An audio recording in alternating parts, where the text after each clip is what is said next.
Guddu ji 2 minute please. मैं सभी साथियों से अनुरोध करूंगा कि माननीय मुख्यमंत्री जी का और सभी अतिथियों का बड़ी मात्रा के साथ स्वागत करेंगे। एक बार जोरदार तालियों के साथ स्वागत किया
धन्यवाद गुरु जी।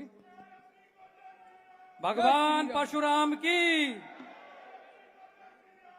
अब मैं हमारे बड़े भाई, प्लीज आप सब बैठ जाएं, प्लीज बैठ जाएं आप सब। अब मैं अनुरोध करूंगा भाई कार्तिकेय शर्मा जी से कि वो आज के मुख्यमंत्री जो हमारे मुख्य अतिथि हैं माननीय नायब सिंह सैनी जी हमारे बीच उपस्थित हैं, उनको शॉल और मोमेंटो देकर उनका स्वागत करें। भाई कार्तिकेय शर्मा जी।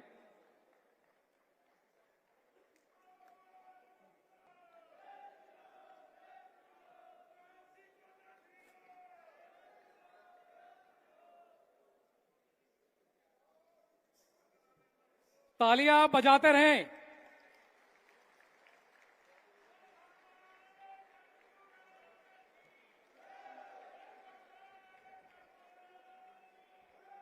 साथ ही मैं अनुरोध करूंगा भाई कार्तिकेय शर्मा जी से कि श्री ब्रजेश पाठक जी,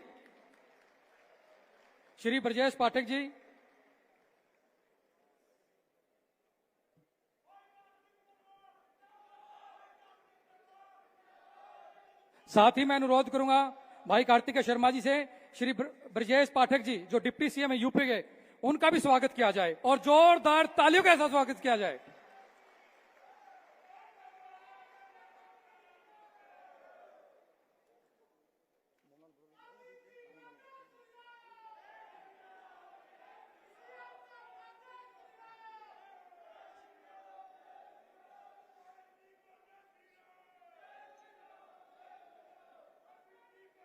साथ ही मैं अनुरोध करूंगा श्री विप्लव देव जी जो पूर्व मुख्यमंत्री हैं और लोकसभा सांसद हैं, उनका भी स्वागत किया जाए।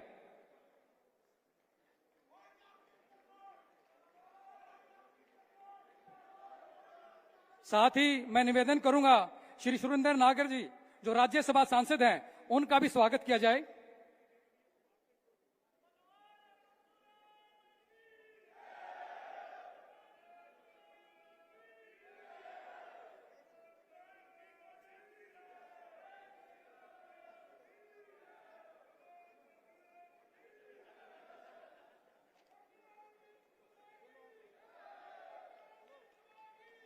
मैं भाई कार्तिकेय शर्मा जी से पुनः निवेदन करूंगा कि श्री अरविंद शर्मा जी कैबिनेट मंत्री हरियाणा सरकार, उनका भी स्वागत करें।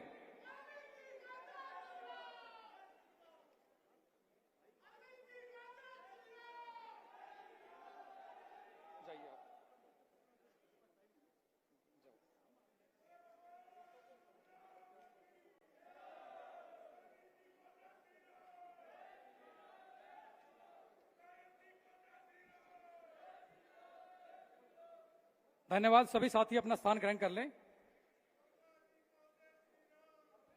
बोलिए भगवान परशुराम की, भगवान परशुराम की।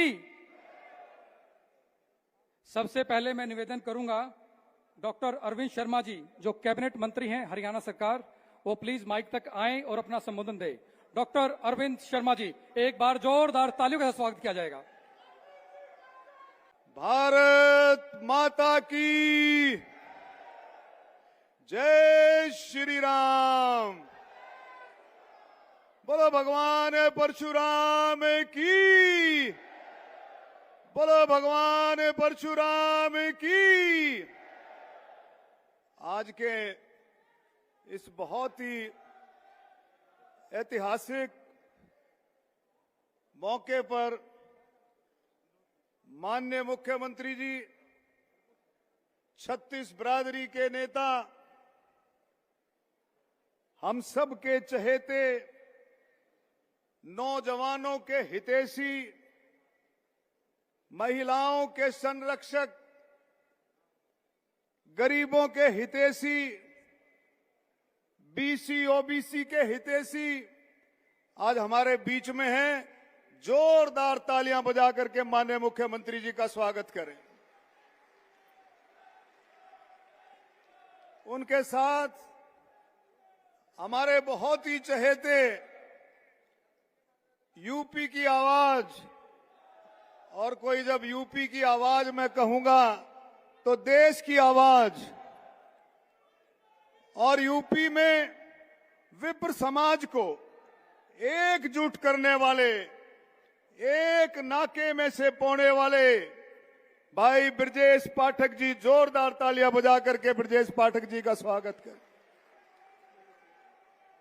हमारे बीच में दो ऐसे स्तंभ हैं जिनकी मेहनत से हरियाणा में तीसरी बार सरकार बनी। हमारे सतीश पूनिया जी जो आज नहीं आए, विप्लव देव जी और सुरेंद्र नागर जी, अब तीसरी बार अगर सरकार बनी, इनको दोनों का बहुत बड़ा हाथ। भाई कार्तिकेय शर्मा, मेरे बड़े भाई विनोद शर्मा, कार्तिकेय ने भाई बहुत मेहनत की है। तालियां बजा करके कार्तिकेय का भी भाई समाज को जोड़ने में बहुत बड़ा हाथ कार्तिकेय का। विनोद शर्मा जी का मार्गदर्शन हमेशा रहता है। और हमारे बीच में एक और ऐसे स्तंभ बैठे हैं जिन्होंने हमेशा अपनी बुलंद आवाज में आप लोगों की, जहां भी रहे, आप लोगों की बात रखी। और आज आप देखें, आपके जरिए से पाकिस्तान को भी चैलेंज दे दिया रामविलास शर्मा जी ने।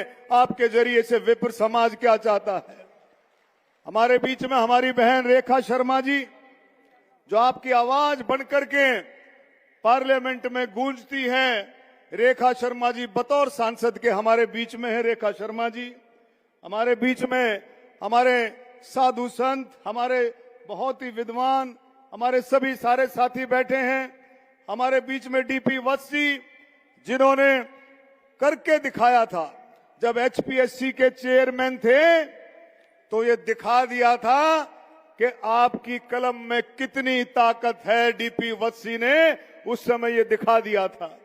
भाई योगेश्वर दत्त जी हमारे बीच में हैं, और सभी गणमान्य सारे साथी स्टेज पर बैठे, और हमारे सामने बैठे आप लोग हरियाणा के कोने कोने से आए, विप्र समाज और आप सभी साथी। मैं माननीय मुख्यमंत्री जी को कई बार कहता हूं कि ब्राह्मण कभी जातिवादी नहीं रहा। ब्राह्मणों ने हमेशा जोड़ने का काम किया है, हमेशा जोड़ने का।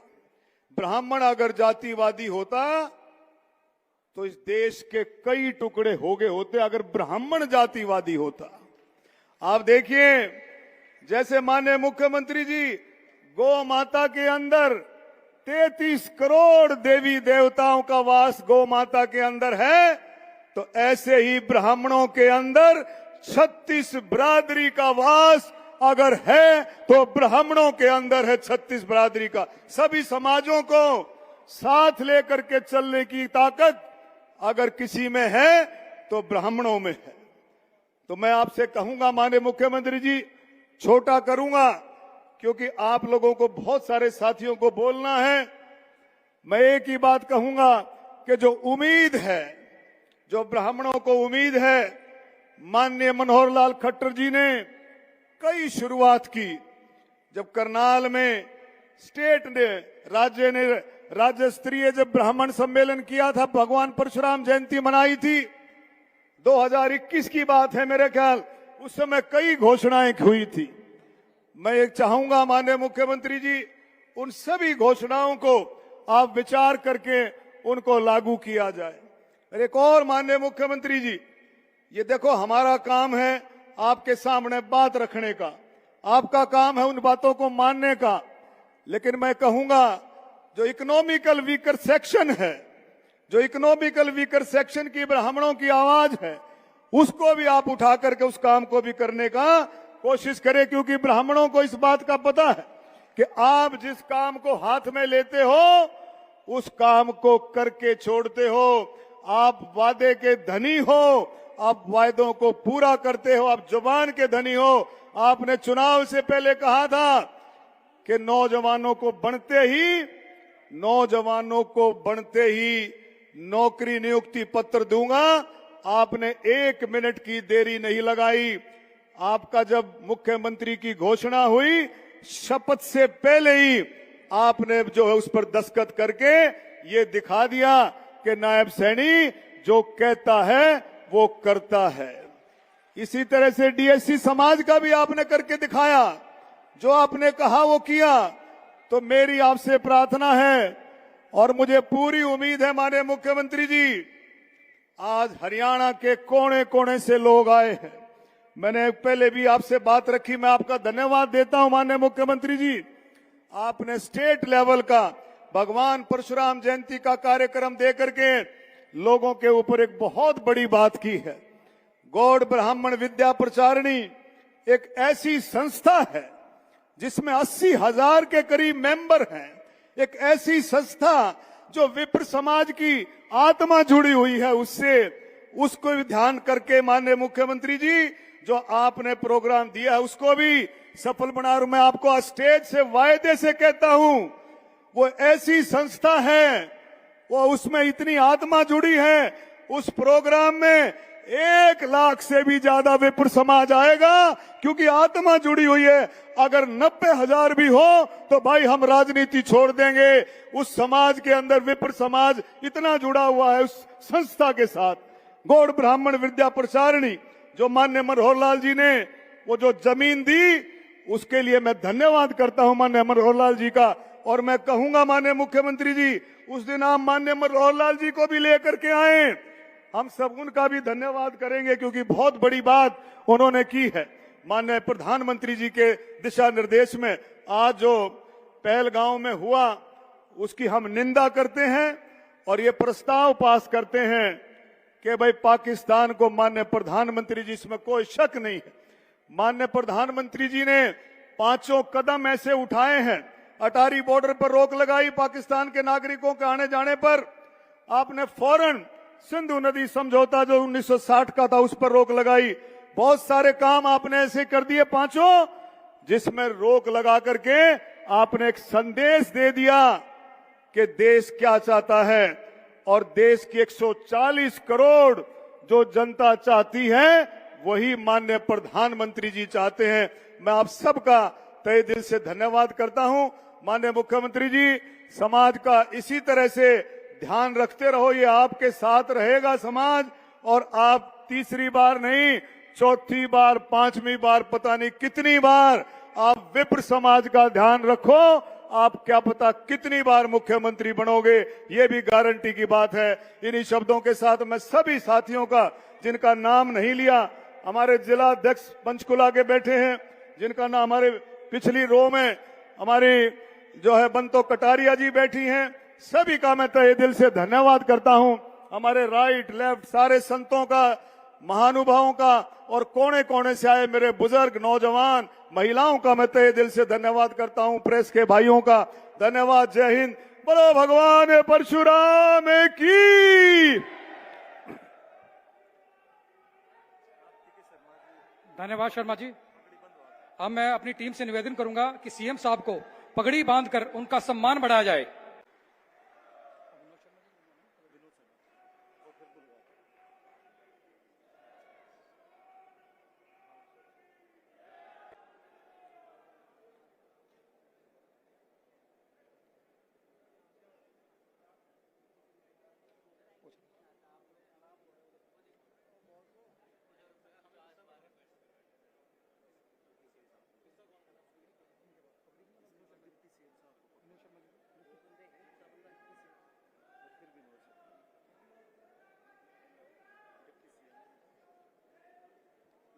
साथ ही मैं अपनी टीम से दोबारा से रिक्वेस्ट करूंगा कि डिप्टी सीएम साहब को पगड़ी बांधकर उनका सम्मान करें।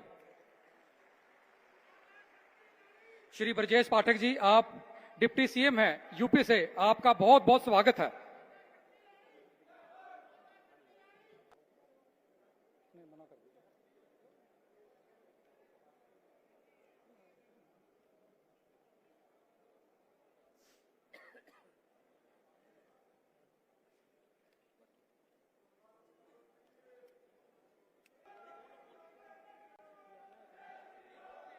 टीम जल्दी आए।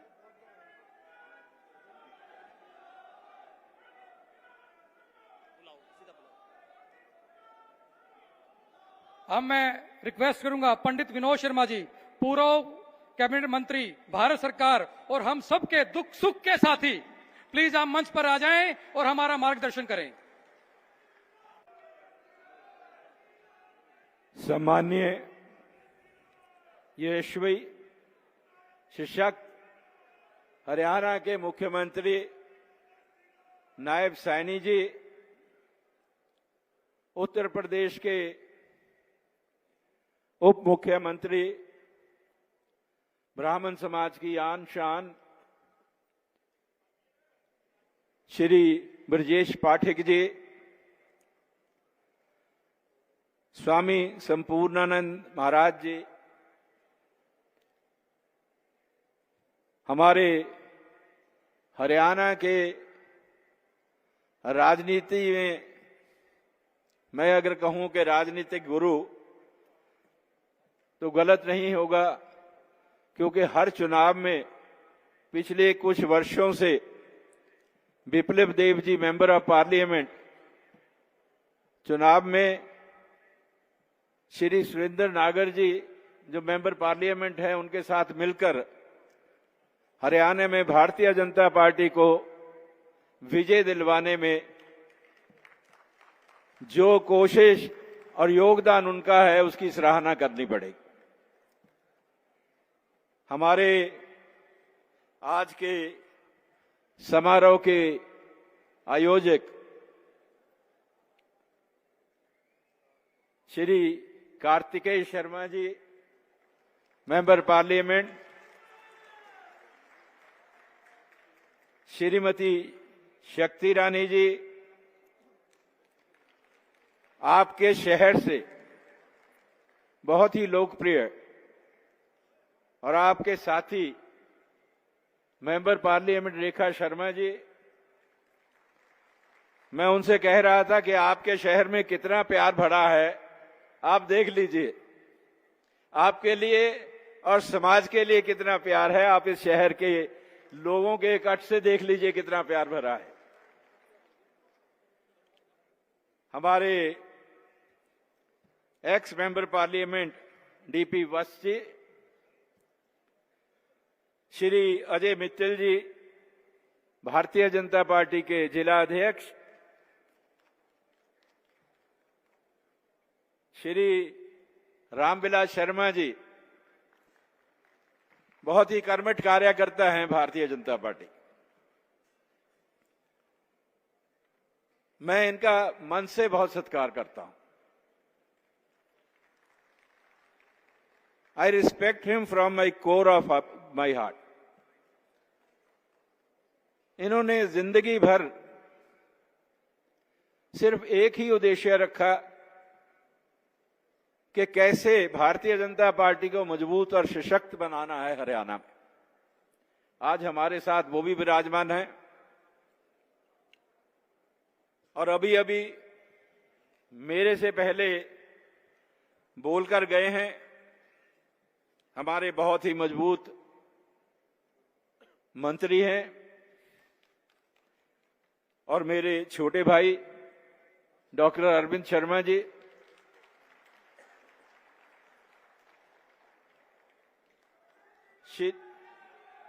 श्री कालिदास महाराज जी, वीरेश शांडलिया जी, श्री योगेश्वर दत्त जी जिन्होंने हमें ओलंपिक्स में पूरे देश को सम्मान दिलवाया, श्रीमती बंतो कटारिया जी, जो भारतीय जनता पार्टी की वाइस प्रेसिडेंट हैं, श्री हरिराम दीक्षित जी, जिन्होंने बच्चों की लड़ाई में अपना समर्पण किया, पूरी जिंदगी समर्पण की, स्वामी अमृत दीदी जी, स्वामी कृष्ण कांता जी, श्री प्रमोद कौशिक जी, समय के अभाव की वजह से शायद सबके नाम लेना संभव ना हो। मैं आज आप लोगों का आज के शुभ दिन पर, अक्षय तृतीया पर आपका यहां आने पर स्वागत करता हूं। प्रदेश के हर कोने से कुछ उम्मीद और कुछ संकल्प लेकर चले हैं आप। आपकी उम्मीद पूरी होगी, इसका मुझे पूर्ण विश्वास है। मैंने कहा कि हरियाणा के यशस्वी और सशक्त मुख्यमंत्री हमारे बीच में हैं। अरविंद ने कहा कि वो जो बात करते हैं, कहते हैं, उसको पूरा करते हैं। मेरा पूर्ण विश्वास उनमें है और इस बात का विश्वास भी है कि जनता की नब्ज को समझते हैं, समाज की भावनाओं को समझते हैं, आपके प्यार को उनके प्रति और पार्टी के प्रति जो है उसको भी समझते हैं, आपके वजन को भी समझते हैं, आपके वजन को भी समझते हैं। फिर कोई कारण नहीं है कि हमारी आशाएं और आकांक्षाएं पूरी नहीं होंगी। मेरे पूर्ण विश्वास है कि सच्चे मन के साथ आप उस बात को मांगिए, सच्चे मन के साथ उसकी गुहार लाइए जिसकी जरूरत आज आपको, आपके परिवार को, गरीब परिवारों को, आपके बच्चों को है, तो आपकी आशाएं पूर्ण होगी, ऐसा मेरा विश्वास है। मैं सैनी जी को बहुत करीब से जानता हूं, बहुत कम शब्द बोलते हैं, भावनाओं को बहुत कम व्यक्त करते हैं, बहुत सीरियस ढंग से सुनते हैं, उसकी था तक जाते हैं, उसकी डेप्थ पे जाते हैं और जब फैसला कर लेते हैं तो उस फैसले पे हमेशा अड़ग रहते हैं और उसको पूर्ण रूप से अमल में लाते हैं। अभी मेरे साथियों ने आज के भगवान परशुराम जी के जन्मोत्सव पर, अक्षय तृतीया पर आप लोग जो एकत्रित हुए हैं, तो हमारे देश पे एक, मैं संकट नहीं कहूंगा, मैं कहूंगा कि दूसरे मुल्क के कुछ लोगों ने हमारे देश पे बुरी नजर डाली है। ये संकट नहीं है हमारे लिए। जब तक देश के प्रधानमंत्री माननीय नरेंद्र मोदी जी हैं तो ये संकट नहीं हो सकता। उस बुरी नजर का जवाब देश को देना है। बिहार में बोलते हुए प्रधानमंत्री जी ने स्पष्ट शब्दों में कहा था कि दुनिया के किसी कोने में वो लोग जिन्होंने ये कार्य किया है, जहां वो लोग जिन्होंने पर्दे के पीछे इसको कार्य को करने की साजिश रची है, किसी कोने में चले जाएं, ढूंढ लिए जाएंगे और इंसाफ किया जाएगा। उनके साथ ऐसा बर्ताव होगा जिसकी उन्होंने कभी कल्पना ना की हो। ये हमारे प्रधानमंत्री जी के शब्द हैं। ये उनका संकल्प है, ये उनका संकल्प है। देश के उस प्रधानमंत्री का संकल्प है जो देश की रक्षा के लिए, आपकी रक्षा के लिए, देश के निवासियों की रक्षा के लिए अपने आप को न्यौछावर कर रहे हैं। उनके संकल्प को पूरा करने का जिम्मा हमारे ऊपर है, आज इस सभा के ऊपर है। इस सभा को यह संकल्प लेना होगा कि आज इस घड़ी में जो फैसला माननीय प्रधानमंत्री जी ने किया है और जिसका अनुमोदन श्री भागवत जी ने किया है, ये कहते हुए कि जब धर्म पर आंच आती है तो धर्म की रक्षा के लिए राजा का फर्ज बनता है और राजा अपना फर्ज निभा रहा है, हम जनता को भी अपना फर्ज निभाना है धर्म की रक्षा के लिए। ये हमला व्यक्तियों के ऊपर नहीं था, ये टूरिस्ट के ऊपर हमला नहीं था, ये हमला सोची समझी साजिश के तहत धर्म के ऊपर हमला किया गया था। दिमाग में एक खुराफात के साथ, एक साजिश के साथ, इस साजिश को कहीं ऐसी जगह पर रचा गया था जो हिंदुस्तान के बढ़ते हुए कदम देख नहीं सकती है। उनको माकूल जवाब देना होगा, उनको बताना होगा कि हमारा देश मजबूत है, हमारे नेता मजबूत हैं, हमारी लीडरशिप मजबूत है, हम हर किसी शक्ति का, हर ऐसे मौके का मुकाबला कर सकते हैं। मेरा आज कहना है, रामविलास जी ने कहा था कि एक रेजोल्यूशन पास करना चाहिए। रेजोल्यूशन नहीं, आप तो अपने आप को समर्पित कीजिए, आज समुच्चे तौर पर समर्पित कीजिए।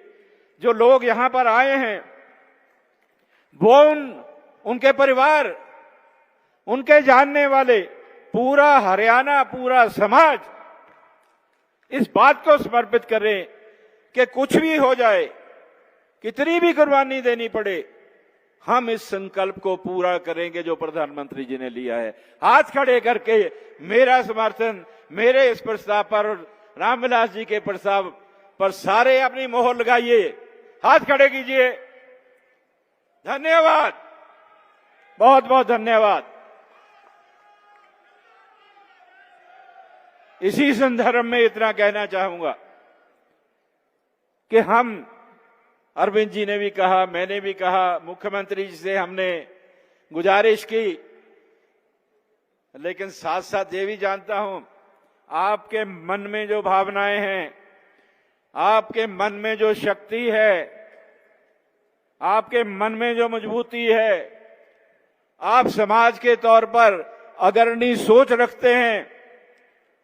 मैं आपसे क्षमा मांगता हुआ, आपकी इजाजत के साथ, आपकी सहमति के साथ ये घोषणा करता हूं कि इस यज्ञ में, जिस यज्ञ के लिए संकल्प लिया गया है, समाज की आहुति के तौर पर आपकी तरफ से 1 करोड़ रुपया प्रधानमंत्री रिलीफ फंड में समाज की तरफ से दिया जाएगा।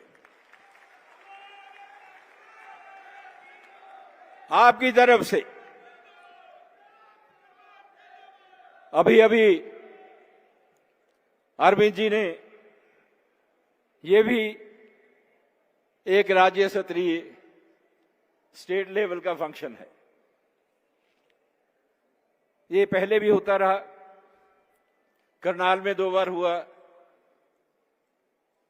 माननीय मनोहर लाल जी खट्टर जब मुख्यमंत्री थे और जब नहीं भी थे, तब चुनाव लड़ रहे थे, तब भी उन्होंने इसी भगवान परशुराम जी के जन्मोत्सव पर सदारत उन्होंने की थी। और ये भी सही है कि उन्होंने बहुत सी घोषणाएं करी थी, और ये भी सच है कि बहुत सारी घोषणाएं, मोर देन 90% जो हैं, उनको अमली जामा भी पहनाया गया है, वो अमल में लाई गई हैं। आज वो हमारे मध्य नहीं है, लेकिन मैं माननीय मनोहर लाल जी खट्टर का, जो आज हमारे केंद्रीय मंत्री हैं, इस स्टेज से धन्यवाद करना चाहूंगा कि पिछले 2 जो हमारे फंक्शन हुए थे, उन पे जो भी कार्यक्रम उन्होंने किया उसको पूरा किया है। जो कुछ बात बची है वो पूर्ण रूप से होगी, इसका मुझे विश्वास है। हमारे अब के मुख्यमंत्री सैनी जी पूरा करेंगे। और मुझे ये भी विश्वास है कि जैसे ये राज्य स्तरीय स्टेट लेवल का फंक्शन हम करते हैं, ये फंक्शन हमेशा होगा, हर साल होगा। ऐसे ही हम इकट्ठे होंगे, ऐसे ही इकट्ठे होकर हम अपनी बात रखेंगे, ऐसे ही हम सेवा और समर्पित भाव से समाज के प्रति अपने आप को अर्पण करेंगे। और ऐसे ही और अगर फंक्शन अगर होते हैं, इसी तरह से और भी फंक्शन अगर होते हैं भगवान परशुराम जी के नाम पे, तो मुझसे ज्यादा खुशी किसी और को नहीं हो सकती। मैं बहुत प्रसन्न हूं। एक नहीं, सैकड़ों फंक्शन होने चाहिए, बड़े बड़े फंक्शन होने चाहिए। हम सबको मिलजुल कर एक दूसरे का साथ देना चाहिए।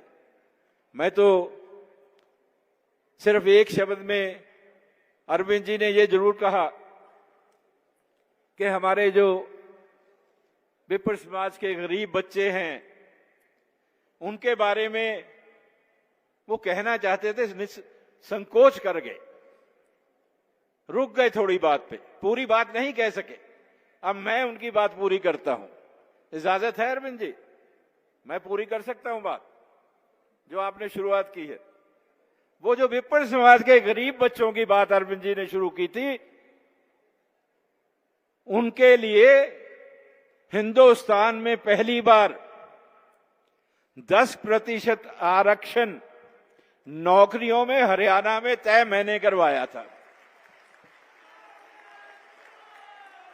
कोई शक है? किसी को कोई शक है? बताइए।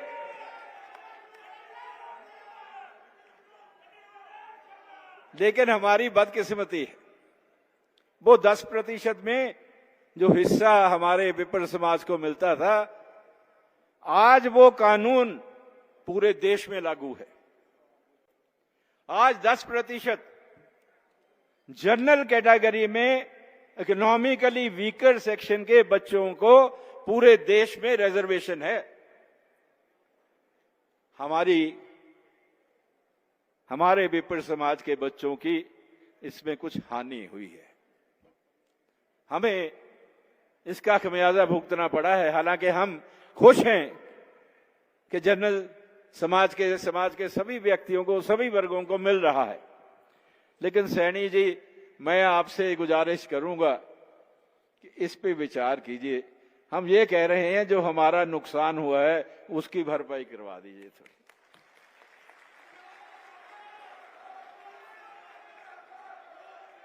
इस मामले में मैं हाथ जोड़ के आपसे विनती भी करूंगा और ये कहूंगा भी मैं मांग रहा हूं।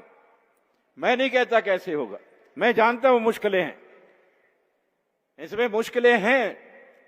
मिलजुल कर इन मुश्किलों को किसी और ढंग से, हम सीधे ढंग से नहीं तो पीछे से, आगे से, कहीं ना कहीं से कोई रास्ता निकाल दीजिए। आपसे इतनी सी गुजारिश।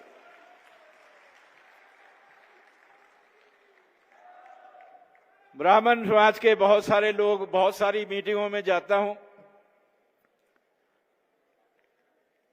आप तो गांव में भी हमें बहुत सम्मान देते हैं और हम ऋणी हैं आपके, बहुत सम्मान देते हैं आपने। और मैं तो पर्सनल तौर पे मुख्यमंत्री जी का बहुत आदर करता हूं, बहुत आदर करता हूं। आप जानते हैं कि मैं अगर कोई शब्द बोलता हूं तो बहुत तोल के, जो मैं दिल से महसूस करता हूं वही बोलता हूं। मैं इनका बहुत आदर करता हूं। मुख्यमंत्री की अपनी मुश्किलें भी होती हैं, कुछ दायरे होते हैं जिनको लांघ नहीं सकते, उनको सबकी तरफ देखना होता है, हर तरफ से उनको, हर तरफ से हर किसी को अपने साथ लेकर चलना होता है। बहुत सारे मेरे साथियों ने हर जगह पे इस बात का जिक्र किया है कि ब्राह्मण कल्याण बोर्ड बना दीजिए। कोई बहुत बड़ी बात नहीं है, बहुत जगह पे बना है, बहुत से प्रदेशों में बना है। मैं एक आसान तरीका बताता हूं कि मैं ब्राह्मण कल्याण बोर्ड की ही मांग नहीं करता। और भी 3-4 बोर्ड बना दीजिए, मुझे कोई एतराज नहीं है, बाकियों के भी बना दीजिए, मुझे कोई एतराज नहीं, लेकिन हमारा भी बना दीजिए, बस इतना कहता है।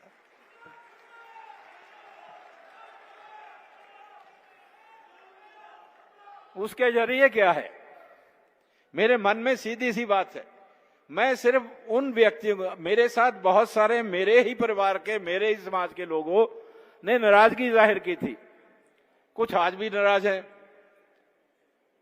पंडित हरिराम जी का मैं बहुत बहुत एहतराम करता हूं, बहुत एहतराम करता हूं, बहुत साथी है। उन्होंने भी मुझे कहा था कि विनोद शर्मा जी ये क्या कर दिया, आपने जो आरक्षण दिलवाया है ये आपने सिर्फ उन लोगों को दिलवाया है जो आर्थिक रूप से कमजोर हैं, बाकियों का क्या होगा।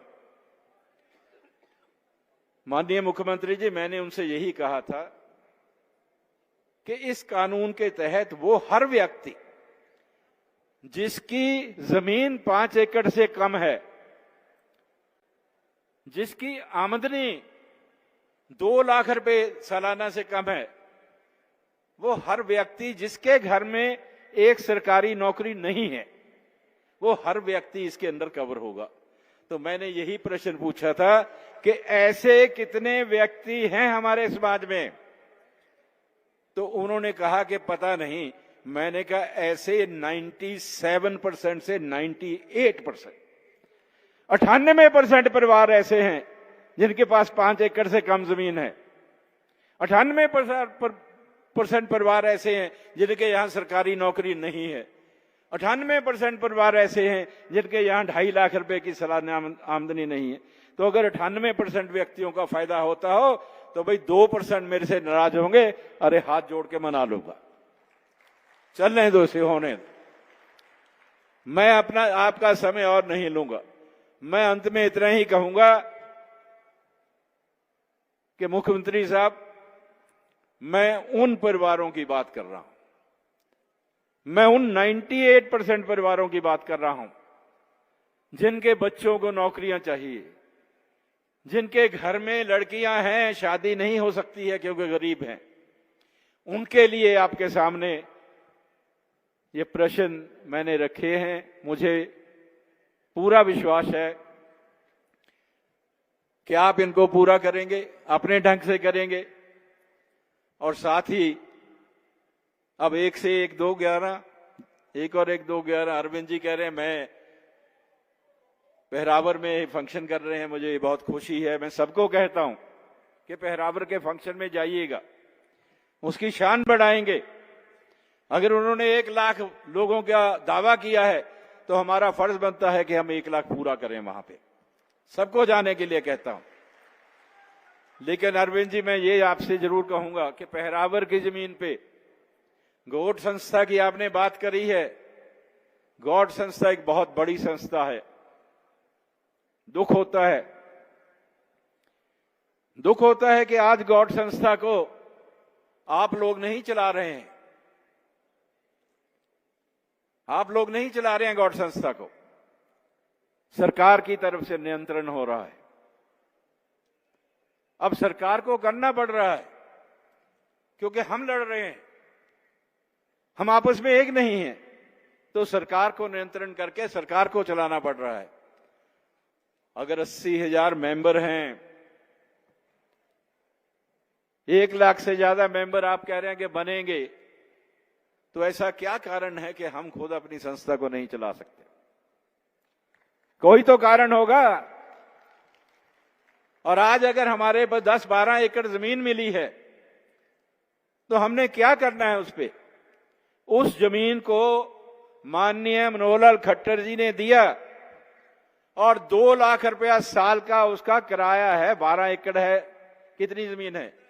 15 एकड़ जमीन है, यानी कि 1 एकड़ का किराया जो है वो 13,000-14,000 रुपये एकड़ का किराया आता है। मासूम जी कैसे?